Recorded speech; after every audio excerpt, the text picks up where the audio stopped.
El tema aquest del projecte de les tirolines aquí dalt al pantà, en quina fase es troba? Com es tira endavant? Tramitació. En tramitació. I quan està previst aquest estiu? Estarà en funcionament? Podríem vestir aquest estiu, sí. Sí. De què depèn? Dels tràmits normals d'anar a urbanisme, d'anar a agricultura, d'anar a bombers. Doncs una tramitació urbanística normal.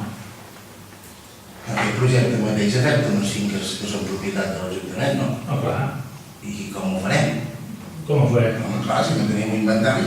Ja sabem quines són, si tenim, no tenim, però sabem les propietats que tenim, home. No sé, l'inventari no sabíeu que som.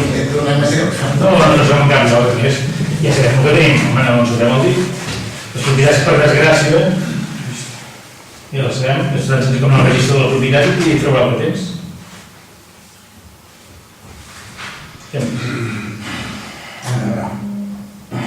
Jo, en relació també, tenint en compte que el projecte aquest de les tirolines al pantà que pot ser molt beneficiós a tot el Riu de Canyes, Aventura i el poble, ja fa, crec que 6 mesos enrere, el ple de setembre, us vaig preguntar si disposàvem de plans d'emergència de protecció municipal i en aquell moment no ens podíeu respondre. La meva pregunta és, ara que hem d'engegar això i penso que fent una activitat més i de cert risc, com pot ser això al mercat, com ho tenim? Sabem alguna més o no? No.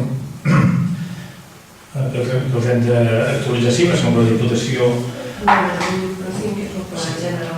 donat assistència a la Diputació que ens redacti això, un pla global d'emergències i de protecció, com els diferents plans sectors que tenen de Canyes, quan puguin ens el faran.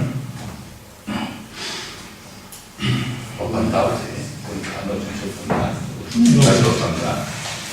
No sé, pregunta del pantà. Com l'Ajuntament no ho sapiguem, és una mica... És responsabilitat del pantà. Si tampoc posa l'aigua en marxa...